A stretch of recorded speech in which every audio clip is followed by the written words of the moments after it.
The Palestinian Health Ministry says Israeli forces have killed at least 10 Palestinians during a raid in the West Bank. The agency reports at least 20 others were injured. The Israeli military says this was a counter-terrorism operation against what they describe as Islamic Jihad fighters suspected of attacking Israeli soldiers. This is the deadliest operation since Israel's new government came into power last month. Secretary of State Antony Blinken will travel to Israel, the West Bank, and Egypt next week. The State Department said Blinken will underscore the urgent need to put an end to the cycle of violence. CBS News reporter Robert Berger is in Jerusalem and joins us now. Robert, what more can you tell us about the raid and who was killed? Israeli forces raided a refugee camp in the West Bank town of Jenin, which is known as a stronghold of armed Palestinian militants. This was a rare daytime raid, and when the Israelis went in, a fierce gun battle broke out. Palestinian sources say the dead include 7 gunmen and 2 civilians, including a 61-year-old woman. There were no Israeli casualties, and the Israelis say they carried out the raid to thwart what they called an imminent terrorist attack. And what do we really know, Robert, beyond what the government is telling us? Because we all understand this is part of an ongoing cycle of violence between opposing factions there. And what type of retaliation might we expect? You mentioned a civilian was killed. Well, it's no surprise, Hamas and Islamic Jihad, which both lost fighters in this raid, are vowing revenge. The big question is, what kind of revenge are we talking about? What will happen?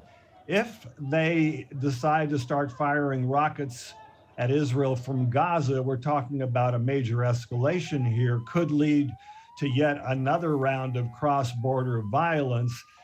The UN and Egypt are trying to mediate and calm tensions. Robert, it's worth noting that this is the first major raid under Netanyahu's new Israeli coalition. Does this give you an indication of what may play out then in this new administration?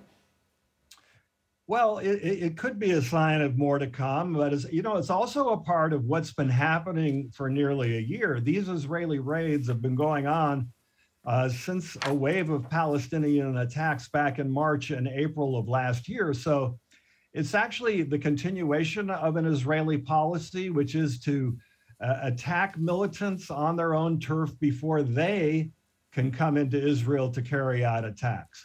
And at the same time, yes? No, please continue, Robert. Well, this was a very high casualty toll. All the raids that we've seen over the past year, maybe 2, 3 people killed in a raid, 9, that's a very high casualty toll. And perhaps, this new government, described as the most right-wing government that Israel has ever had, has vowed to crack down on Palestinian terrorism. Maybe they're planning even tougher tactics than before. We mentioned U.S. Secretary of State Blinken will be heading to the region next week. Is he expected to broker some type of solution to avoid the escalation that you've warned could happen? Well, I don't think really that's what he's coming to do. Of course, it remains to be seen what's going to happen on the ground. If there is fighting, then I assume he would try to restore calm. He's coming certainly to try and urge this new Israeli government not to take steps that change the status quo with the Palestinians, not to take controversial steps on the Temple Mount or Mosque of Al-Aqsa, not to expand settlements. And there's also concern in the U.S. about plans to weaken Israel's judiciary by this government. I think the Americans are going to warn Israel not to do that because it'll make it harder to defend Israel in the international arena. Interesting. All right. Robert Berger in Jerusalem, thank you. Thank you, Robert. Thank you.